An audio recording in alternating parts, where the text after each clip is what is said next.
Welcome to the Clandestine Radio Podcast, Season 3.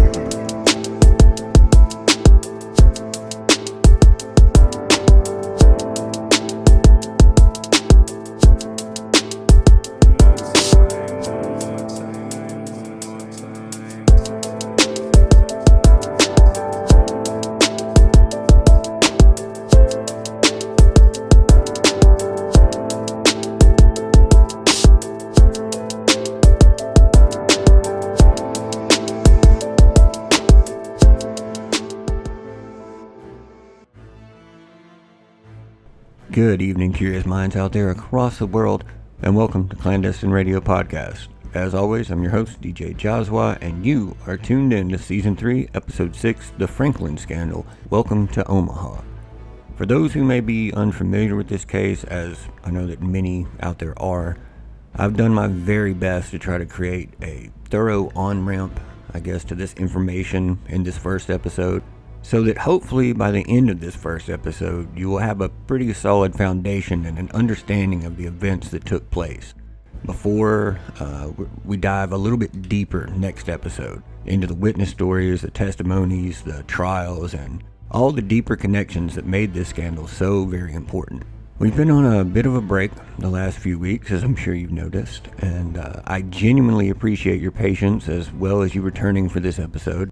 I hadn't planned on taking a long break this early in the season, but for several reasons that we will get into more in part 3, I decided that was important to go ahead and to get this series out to you. And I wanted to do that as soon as possible. And once I dug in and started really trying to put all of these documents together, I knew that it would take quite a while to be able to really give this series the due diligence that I knew that it deserved. I also didn't want to drop this first episode and then just have to turn right back around and go on another break between each and every episode. So I just wanted to at least get most of this done before I started even releasing them. I truly hope that you will feel like the end result of all of this was worth the wait. I don't want to waste too much time up here up front with this intro, because there's also a small prelude at the front of this episode anyway. I mostly just wanted to explain our sudden break, welcome you guys back, and I guess try to at least somewhat tell you guys how much you're appreciated, although words will always fail. So with that being said, I proudly present to you all Episode 1 of The Franklin Scandal. Welcome to Omaha.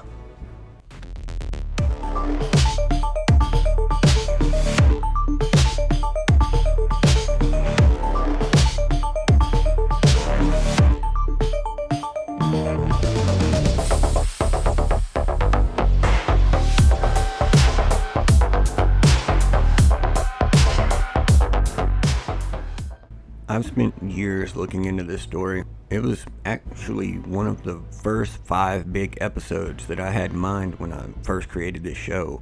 I just never had what I felt was a clear enough understanding of, all of the material that I would need to try and bring all of this to you, at least in a way that it deserves to be presented, and to include all of the details that I thought were pertinent.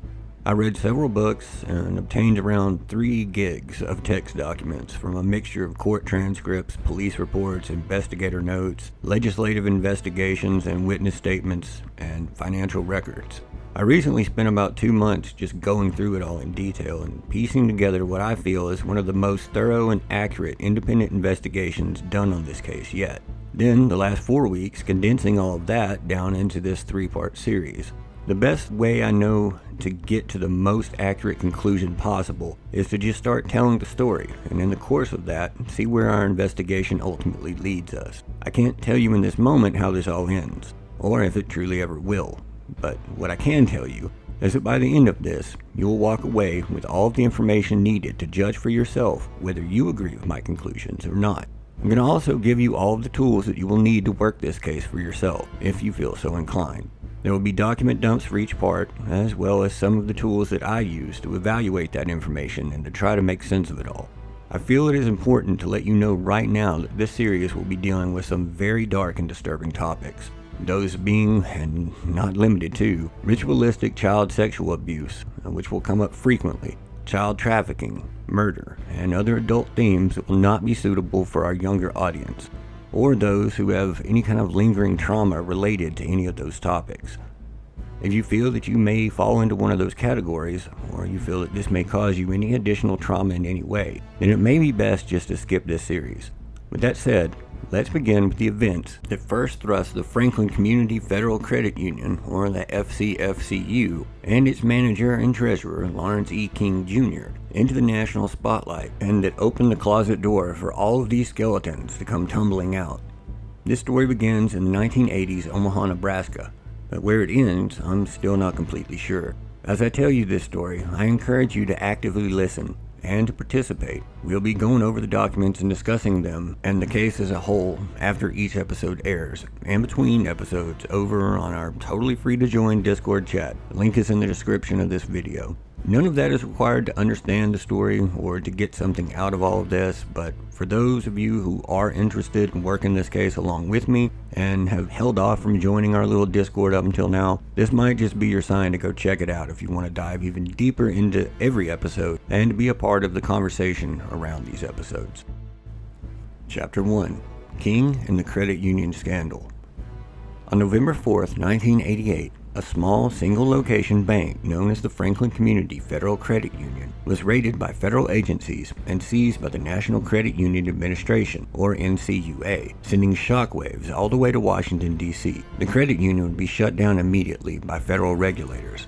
The charges? Financial mismanagement on a grand scale. The credit union's manager, Lawrence E. Larry King Jr., had become a rising star within the Republican Party, starting in the early 80s, both regionally in the state of Nebraska as well as nationally, even being asked to perform the singing of the national anthem at the 1984 Republican National Convention held in Dallas, Texas. He would also be asked to perform it once more in 1988, just before this story blew up. As an African-American Republican, King had helped to revitalize Nebraska's Black Republican Council, becoming its state chairman even in 1982. The right, who were falling further and further back with the African-American contingency during the late 70s and early to mid-80s, found a hope in King to help sway those votes back towards the party by way of representation. His rising star drew many national GOP leaders into its orbit, including George H.W. Bush and the Ronald Reagan administrations, and he would also be appointed vice chairman for finance of the National Black Republican Council and served on the advisory committee for President Ronald Reagan's second inauguration in January of 1985.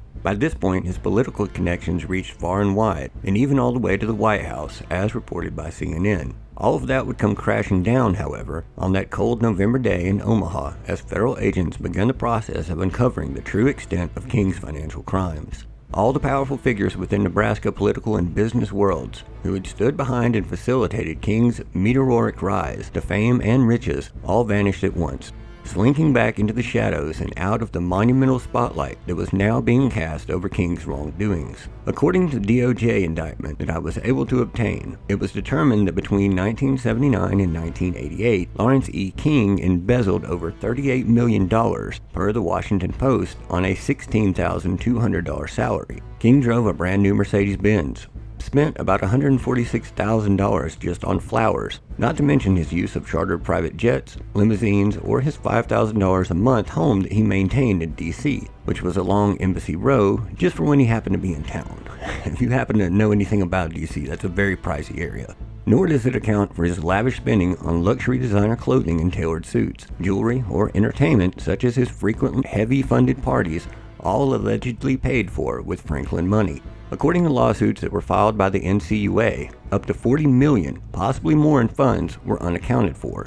In an instant, this darling of the GOP, who was seen as the institutional poster child for black excellence, and a man who projected success, wealth, and power everywhere that he went, was suddenly exposed as a thief, a criminal, and little more than a facade behind which massive fraud had been carefully disguised. In the later months of 1988, a federal judge, likely Judge Warren K. Urbaum, but a definitive answer wasn't found in any of the available documents that I saw, would finally freeze King's assets and appoint a receiver after his determination that the missing funds were at risk of being hidden or scattered to offshore and into private accounts. In the course of the credit union investigation, they would discover that King had been cooking the books, so to speak, keeping a hidden set of ledgers aside from the primary books for the credit union to help disguise his massive embezzlement. allowing him to sell fraudulent certificates of deposit in order to artificially inflate the credit union's assets. All totaled, the collapse of the Franklin Credit Union would become one of the biggest credit union failures in U.S. history. King would push back against the charges, denying any wrongdoing, and would try to insist that he financed his incredibly lavish lifestyle purely through hard work and legitimate business income. He would, however, shrink from the spotlight that he once reveled in during that time, refusing to give comments, address the allegations, or take part in any media interviews. It seemed from the outside to be a fairly straightforward, open and shut case of financial mismanagement and brazen embezzlement. A financial scandal that should have easily ended in a perp walk, an audit, and a cleanup job. But as investigators began closing in more and more, they would soon discover that this was anything but an ordinary fraud case. And the implications of what they began to uncover would not only rock the city of Omaha, Nebraska, but would soon send a collective chill down the spines of seasoned investigators as well as parents all across the country. See, buried beneath the layers of the financials, beneath the ledgers and expense reports, were names of children, names that would surface again and again in stories that the government would later call a hoax. One thing that was undeniable, though, the first domino had fallen, and a disturbing line of others were soon to follow. If the Franklin Credit Union scandal had ended here, it might just have been remembered as just another story of unchecked greed, but it didn't end here. And what came next was much darker and far more disturbing than anyone could ever have anticipated. King wasn't just laundering money, he was laundering his public image. While Franklin was bleeding out millions, King presented himself as a philanthropist, a champion of the youth, if you will. He would become inexorably tied to child-focused organizations and donating generously to them.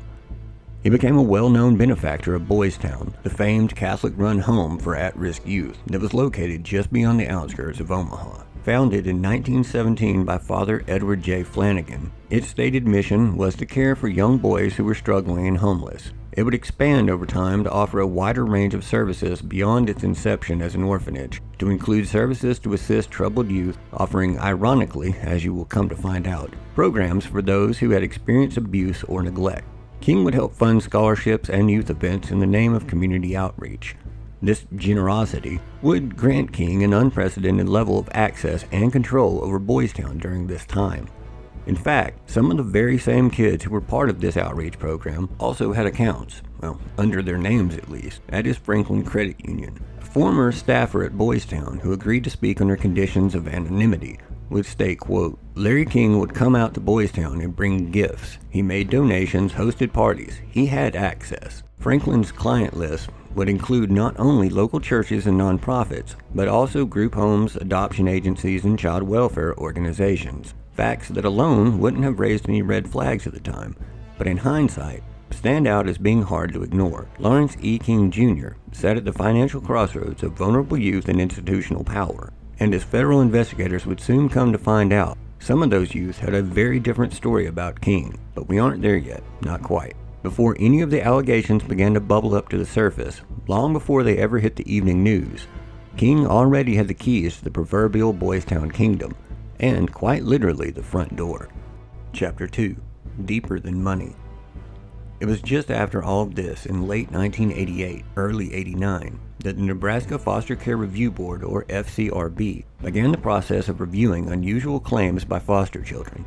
Connections began to surface between youth who were associated with Franklin Credit Union and those who were giving the disturbing reports of being taken to parties, flown on planes, and abused by adults in powerful positions. Carol Stitt, who was the director of the Foster Care Review Board at this time, was the first to become significantly involved. The FCRB was responsible for reviewing the welfare of the children in state custody, often those in foster homes, group homes, or juvenile detention. It would be under the leadership of Stitt that the board began collecting disturbing patterns from various children across the system. What began emerging was repeated claims of being taken to these quote-unquote parties, mentions of plane rides, hotels, and men with power. Specific names and locations began to surface as well, and were consistently being reported in all of these reports. In Stitt's own words, she described the situation as, quote, children were alleging sexual abuse involving prominent citizens. We reported our findings to the proper authorities, end quote. The FCRB went to work compiling a confidential report flagging credible allegations of child physical and sexual abuse, trafficking of minors, and high-level involvement. This report would be forwarded to Nebraska law enforcement as well as state legislators and the Department of Social Services. Stitt would later testify to the state legislature that the allegations were, to the best of her knowledge and based on all the available evidence, credible, and that the children were describing real events, not fantasies. Carol Stitt would also give several public statements saying that the board was not just hearing one or two children. These were totally independent disclosures with frightening consistency.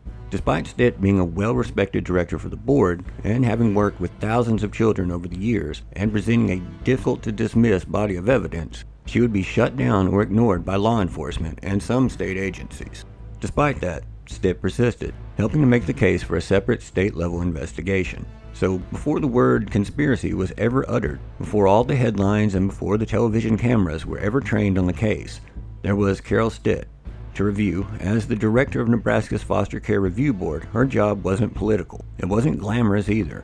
It was to make sure that the most vulnerable kids in the state didn't fall through the cracks. But in the final months of 1988, those cracks began to widen, and dozens of children in state custody, spread out across foster homes, shelters, and group facilities, most with no connection to one another, all began to come forward and to talk. They talked about parties, limousines, and about very powerful men with very familiar names.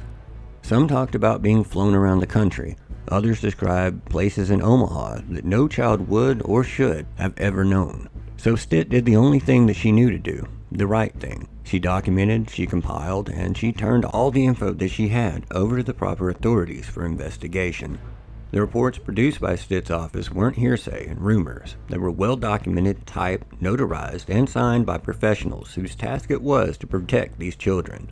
Still, once they landed on the desk of law enforcement and state bureaucrats, they mostly just sat gathering dust. Except for one desk, the desk belonging to Senator Loran Schmidt. As the chair of Nebraska's Banking and Commerce Committee, Schmidt already had a watchful eye on and had been closely tracking the collapse of the Franklin Credit Union. But when he opened the Foster Care Review Board's file, something changed.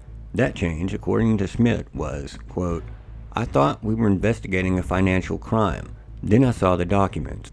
The allegations inside weren't about some mismanaged loans or cooked books. They were about children being trafficked, being abused, and the names being dropped in these reports weren't just criminals. They were political figures and donors, business leaders and public servants." Schmidt couldn't believe what he was seeing. He knew the implications of these reports and the inherent danger involved with digging around in these sort of places and into these types of people. Still, Schmidt found the courage to do what many others weren't willing to do.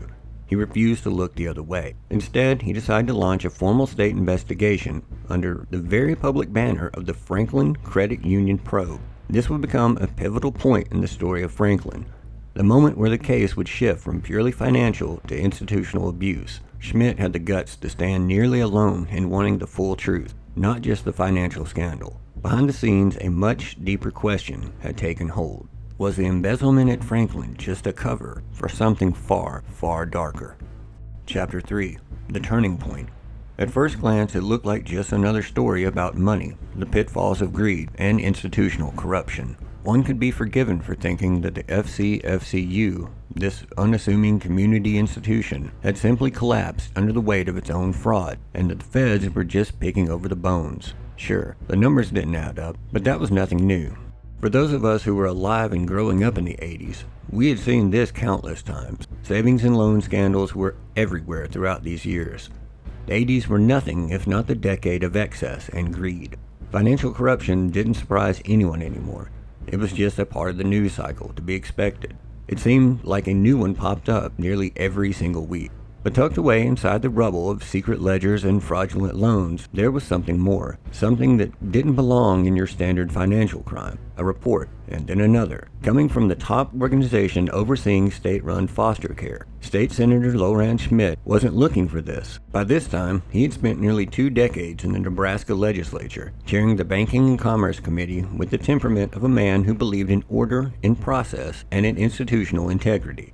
On November 18, 1988, the Nebraska legislature, led by Senator Schmidt, passed a resolution to investigate improprieties at the Franklin Credit Union. After Schmidt had reviewed the board's report, he knew that he had to take action. The children's reports weren't from the same place. They didn't even know one another, and yet their stories matched in eerie and very specific ways. If not for Schmidt deciding to take action, the story likely would have ended there with that report. Maybe the documents would have just been passed along quietly to law enforcement. Maybe they'd be buried, discredited, and forgotten like many that had come before them, like so many still are to this day. Schmidt dared to ask, who's going to investigate this? And when the answer came back muddled, uncertain, pointing fingers and shifting responsibility to other agencies, he had made the decision that changed everything. He used the authority of his position to expand the scope of the legislative probe. What started as another routine inquiry into financial misconduct would now become something far more dangerous, a search for the truth about what was happening to Nebraska's children. Formed under the umbrella of the Banking and Commerce Committee that he chaired, the Special Investigative Committee of the Nebraska Legislature was created and given a broad mandate in hopes of limiting the expected pushback. That mandate was to investigate the collapse of Franklin and all related criminal or institutional misconduct. The members of this committee would be Schmidt as the chair, along with Senator Jerry Chiswick, Senator Ernie Chambers, who was a progressive firebrand that was oftentimes suspicious of government corruption. He was one of the few good ones up there. Senator John DeCamp, who was a former intelligence officer turned state senator. He was also a Vietnam War veteran and a Green Beret. Very interesting guy. We'll hear a lot about him, especially in this next part. He would also later write one of the two most significant books on this story, The Franklin Cover-Up. Senator Bernice Lebeds, who was involved in numerous child welfare debates, along with additional legislative aides and legal counsel.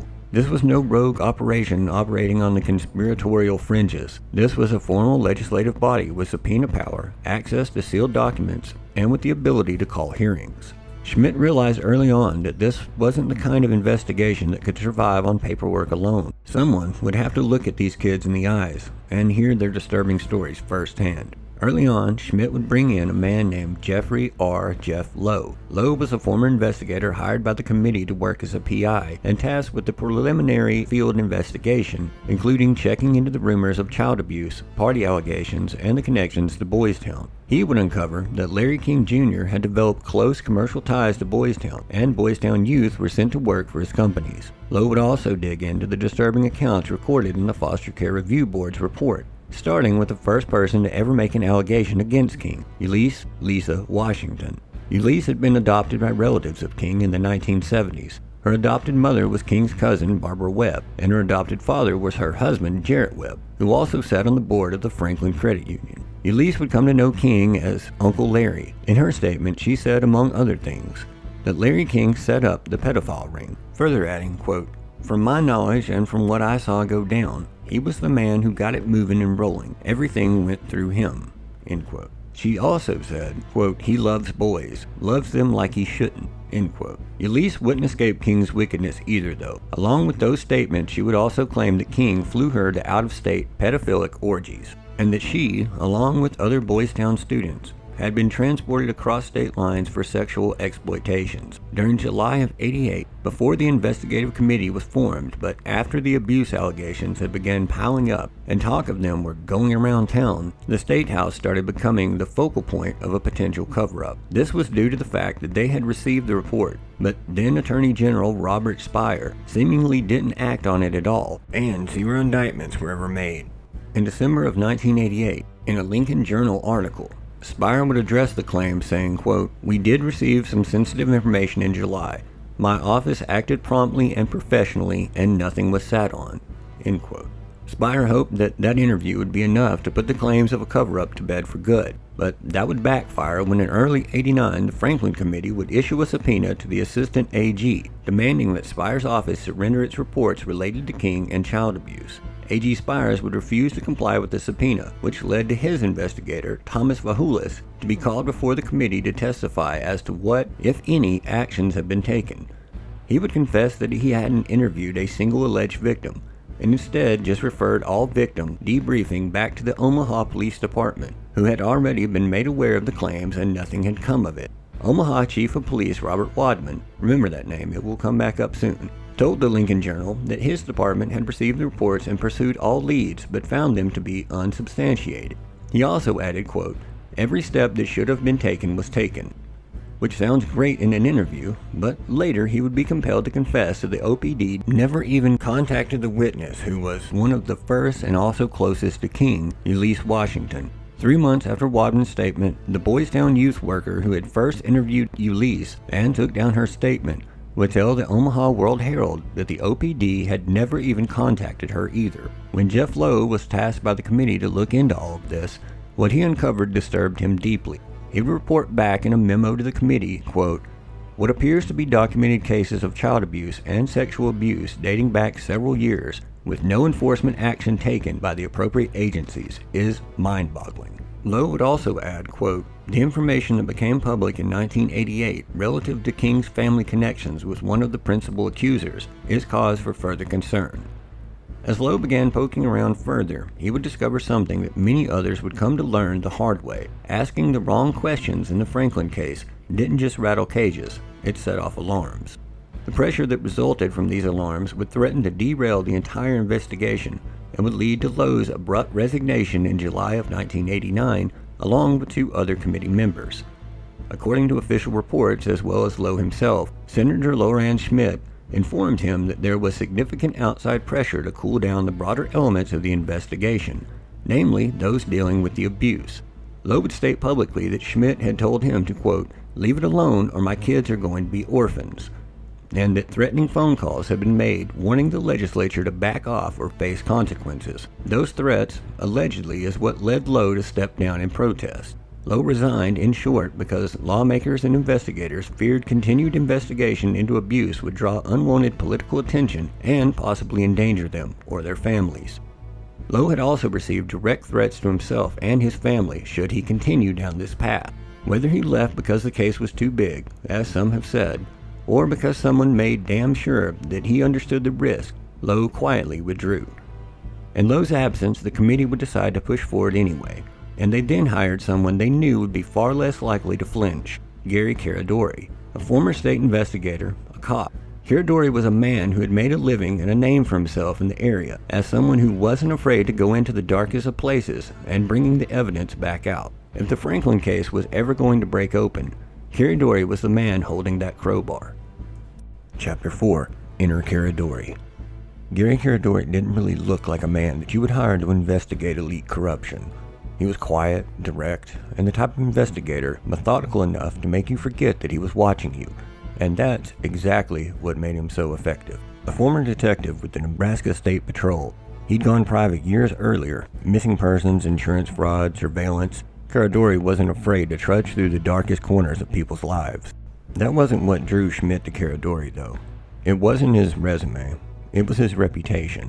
Cool, calm, collected under pressure, hard to rattle, and most importantly, not a part of local law enforcement or the political machine. When Caradori accepted the job, his task seemed deceptively simple. Follow the leads that the committee had uncovered. Dig into any evidence of abuse or trafficking tied to the Franklin Credit Union collapse. In truth, however, Caradori was walking into a minefield. He would approach his job like any good investigator would, from the outside in. He started with the most credible, documented complaints, those that had already been well documented by Carol Stitt's Foster Care Review Board.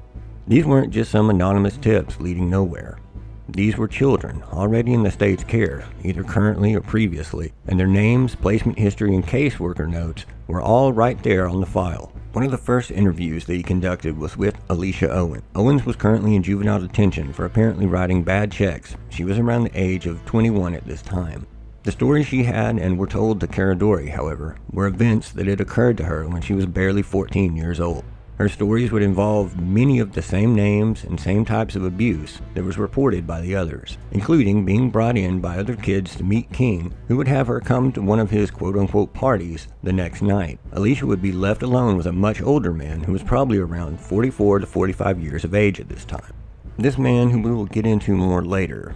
For now, let's just call him by the name that he was introduced to Alicia as, Bobby. So, Bobby would begin by flirting with Alicia. His interactions would quickly progress the night through, though, and soon she was, quote, being taught about fellatio, end quote, by him before she was made to engage in these activities. I'll spare you all some of the more graphic stories of mental, physical, and sexual abuse that took place on this and several other nights, for now at least.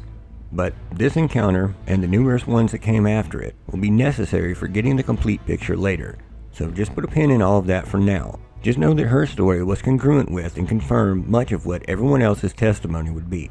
Another of the children that Caradori interviewed was a boy named Paul Bonacci, who would go on to play a pivotal role in how the story developed. Paul was a complicated case, though. Some of his claims would even connect back to topics that we discussed previously. Bonacci had been diagnosed with DID, or dissociative identity disorder, and had a long history of abuse. The details that he offered, though, were far too specific and consistent to ignore. Caradori learned to listen between the lines, and Bonacci's story didn't drift, it didn't contradict, it repeated consistently time and time again across multiple interviews. Bonacci named names, gave locations, and described scenes with a jarring level of consistency. Private jets, hotel rooms, photography equipment, and it involved several men in positions of power, many of the same names that Owen had named. Paul wasn't alone in his claims, though. There were several other children that seemed to exactly mirror or support the testimony that Bonacci would give later. Like Bonacci's story, Alicia's story would remain oddly consistent in subsequent interviews. Senator Schmidt would later say that it was much too consistent to be nearly a work of fantasy, as others would allege it to be. What disturbed Caradori the most wasn't just the horrible stories that the kids were telling him. It was the fact of how closely they overlapped, even though many of them had never met. By this time, Caradori was more certain of the validity of these stories, and more determined than ever to get to the truth. Over the following months, Caradori would log thousands of miles, interviews, site visits. He chased down leads to Colorado, Arizona, and all the way to D.C. The deeper he dug, the more it seemed like he would find. Soon he had uncovered hotel receipts, blogs, and outside witnesses who would confirm that they too had seen these kids with well-dressed adults, some that they recognized to be powerful and influential people, many in various levels of government and respected businessmen.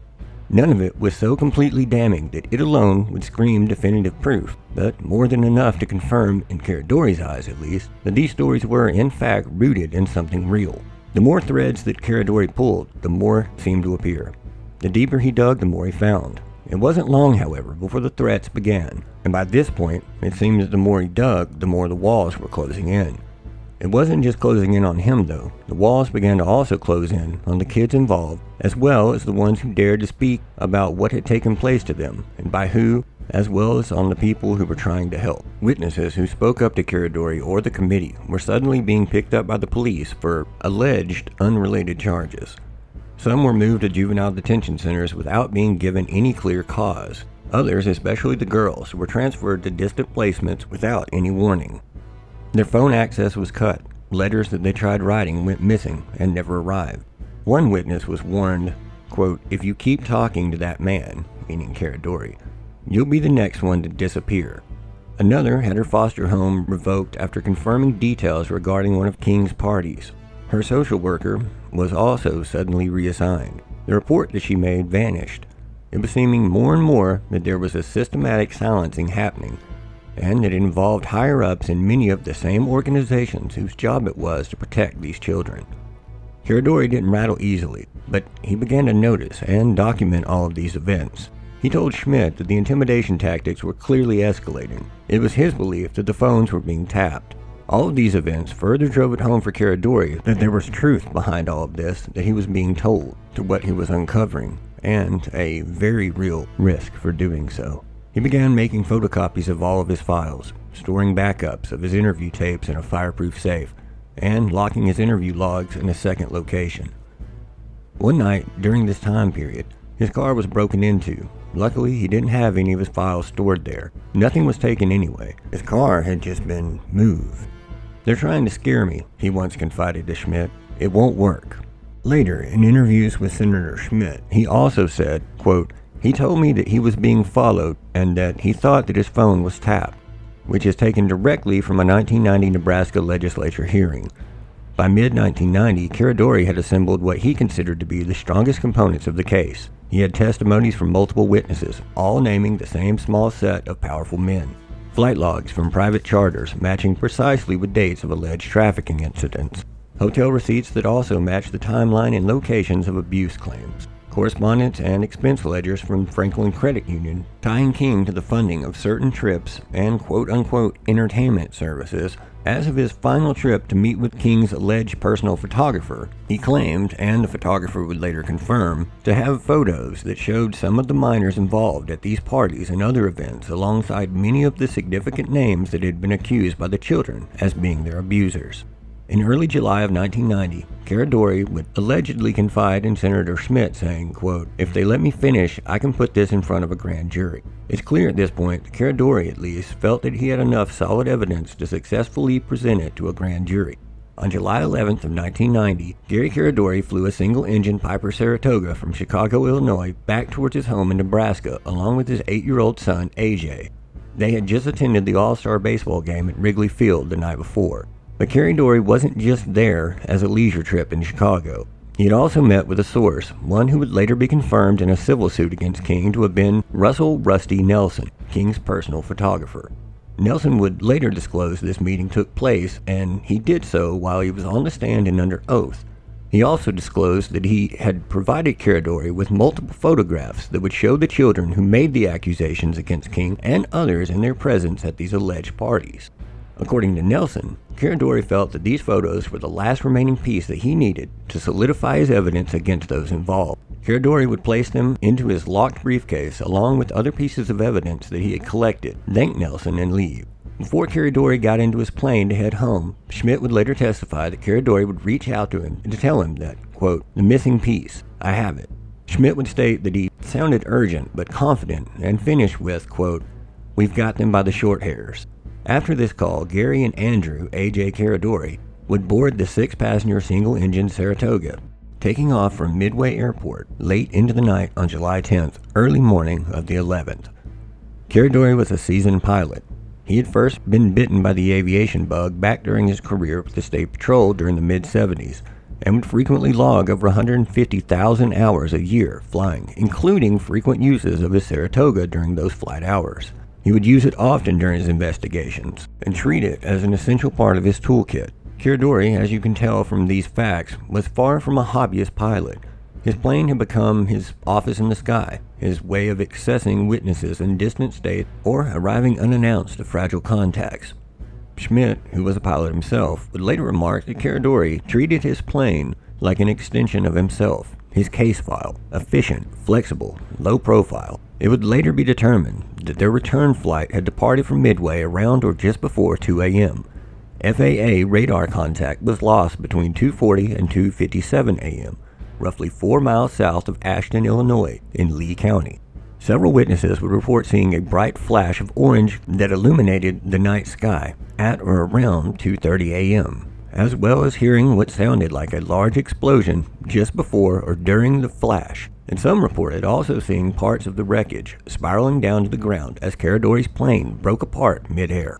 The field where Gary Caradori's plane had come down was a quiet stretch of Illinois farmland, and the debris field stretched out up to half a mile away. The location of the main section was a cornfield located on McGreer Road. Lee County Sheriff Department arrived on scene around 6:08 a.m. with personnel from Ashton Fire Department, Civil Air Patrol, and the local coroner, Dr. Schilling, already at the crash site. The field belonged to a local farmer by the name of Harold Cameron. When police spoke with Cameron, his description mirrored that of several others. He reported hearing an airplane overhead, then an explosion. Over and over in interviews with locals, the same elements popped up again and again. A bright flash, sound of an explosion around the same time. As fire and rescue rushed to extinguish the flames that had engulfed the wreckage, the medical first responders stood by helpless, growing more and more aware that the heartbreaking truth, there would be no life-saving to be done this morning. Local police did what they could to search and secure the scene, but ultimately, they would coordinate with the National Transportation Safety Board, who would take the lead on the investigation from there. Initially, it was said that the FBI had arrived on the scene before the local authorities ever arrived. This was a claim that would start to surface again and again during the years that followed, and was cited by some as evidence to suggest that a cover-up had been underway from the very beginning. I ran into this claim repeatedly while digging through early local tellings, and then saw it used multiple times in the more quote-unquote conspiratorial tellings of the Franklin story. I've always tried to bring you the truth though, and while this element certainly fits right in with some of the very real and disturbing facts that we will get into shortly, The official story, at least, contradicts its validity. The Lee County Incident Reports, which is one of the documents that will be included in this week's document dump over in the Discord chat, as well as interviews with Sheriff Tim Bivens, tell a different story. According to Bivens, the Rockford office of the FBI was notified, but it was not involved in the crash response or the scene management.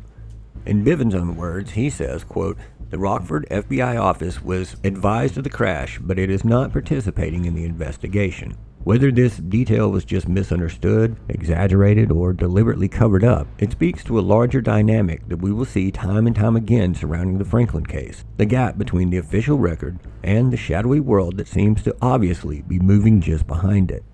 Back to the crash scene for a moment. As the final stubborn flames were extinguished, it was immediately obvious, if it hadn't been clear enough from the scene itself, that there were no survivors. Gary Caradori, seasoned investigator, and then sole PI for the Nebraska legislature, along with his young son AJ, were both killed instantly, but their bodies were so badly charred and damaged that DNA and dental records were the only way to officially identify their bodies.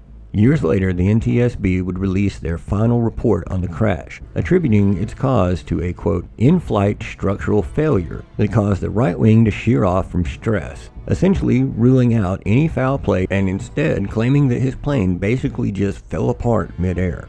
Naturally, many unanswered questions remained. Senator Schmidt would later say, quote, "Gary was convinced that he was onto something. He told me and he was being followed. He felt threatened." It wasn't just what Caradori felt. It was what he had. If you recall, he had met with photographer Rusty Nelson shortly before, and he had phoned several people before takeoff, telling his family and close colleagues like Senator Schmidt that he had obtained the photos and documents, the proof that would change everything and blow the Franklin pedophile ring wide open. So what exactly happened to that evidence? According to incident reports, his briefcase was suspiciously absent from the itemized list of belongings that were recovered from the crash site. Some sources claim that the FBI arrived first and immediately left the scene upon recovering it from the personal effects that were littered across the cornfield. Others insist that despite much more flammable items surviving, and no evidence showing any remains of the briefcase, that it must have burned up in the crash, leaving nothing behind. Might anyone of 9/11? Anyway, regardless which story you choose to believe, to this day that briefcase and any photos or documents contained within it have never surfaced. With Gary's death, the investigation began to falter. The one man most willing to listen and most capable of getting to the bottom of the Franklin scandal was now gone, and with him, so went the leads that he had been pursuing, and the alleged smoking gun proof that he strongly felt that he had just uncovered. His death would send shockwaves through the Franklin Committee's wider investigation. And while it would serve to further discourage some victims from talking, there would be others that it compelled to find the courage to speak out. By this point, Alicia Owen was already in jail, but her story would soon take a central role in the proceedings. And while Palbanacci and others were ready to start talking, their claims raw, disturbing, and politically radioactive would now need someone else brave enough to listen to them. Someone who would, like Caradori, believe what they had to say, and perhaps above all, someone with the courage, fortitude, and willingness to follow up on it. Unfortunately for now, there was no one. Outro. What began as just another example of the greed and excess of the time, a simple, seeming credit union fraud case, had slowly morphed into something far stranger, much darker, and far more dangerous than anyone could have imagined. With the death of its head investigator, the case had shifted once again, and the lines between conspiracy and criminal reality were beginning to blur. And the story of the Franklin scandal? Well, it was just getting started. Believe me when I say that we have just barely scratched the surface of the depraved depths of this case, its implications and its true connections, as well as how far those in power will truly go in the pursuit of control and their fight to maintain it at all cost. Not to mention the desperate measures that they'll take to bury what they can erase. And while this may be the end of our first episode in this series, Franklin didn't end with Gary Caradori's crash. It didn't end with a sealed courtroom or a silenced witness. In fact, as you will come to see by the end of this series, it's highly likely that it didn't even end at all. In our next episode, you'll hear from the voices that they tried to disappear, survivors like Alicia Owens, Paul Bonacci, and Troy Bonner, whose disturbing testimonies pulled back the curtain on something far more organized, far more protected, and far more widespread than anyone in power wanted to admit. And we aren't stopping there, because the true story of Franklin doesn't just echo in the past, it reverberates. and it flows through other names you may recognize. Names like Epstein, Dutroux, the Finders, and links to cases like that of the very first milk carton kid, such as Johnny Gosch. All building to the one question that haunts every one of these seemingly disparate cases. Are these just isolated horrors that just so happen to follow the same sort of patterns? Or are they a glimpse into a system, one that thrives in the shadows, one that survives by feeding on the most vulnerable among us, then burying the deeper truth before it can be exposed? Like I said, this is just the beginning. And if you think it can't happen again, well, it already has. And with that, we conclude our first entry into this series. As always, I really appreciate you all for joining us, and I sincerely hope that you'll stick around to see this one through to its conclusion with me. For those with a penchant for detective work, or just curious about what we've discovered so far and want to go through some of those documents for yourself, you can get the full document and sources dump for this episode by heading over to the Discord chat. It is completely free to join and to take part in our continued investigations, or just chat with other curious minds out there across the world. I also host an open Q&A for every episode in there, which starts after the episode premieres. Again, it's completely free, and it always will be. It's just a small way that I try to pay all of you amazing listeners back for supporting the show and to give a little more added value to the whole experience.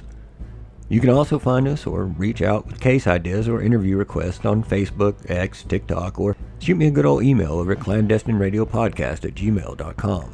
I know we took a pretty big break, but we should be on a fairly regular schedule with this moving forward. I intend to have part 2 out next week, and then the following, it'll be 2 weeks, and then you'll get part 3. I may or may not do a BTR in between these somewhere because there is a lot of news that I would love to get into, but I'm going to try to save most of the actual discussion of the case until the final BTR at the end of all of it. And I truly believe that this is important information and that it needs to be put in as many hands as possible. So if you share my belief, please share this series with any and every person that you think might listen to it. And again, I don't make anything for doing this, and for the time being, that is really how I prefer to keep it. So I'm not asking this of you to benefit myself or anything. I ask it in hopes that it can somehow benefit others and open people's eyes more fully to the unbelievably evil people and systems that have quietly worked behind the scenes to manipulate and control us for centuries.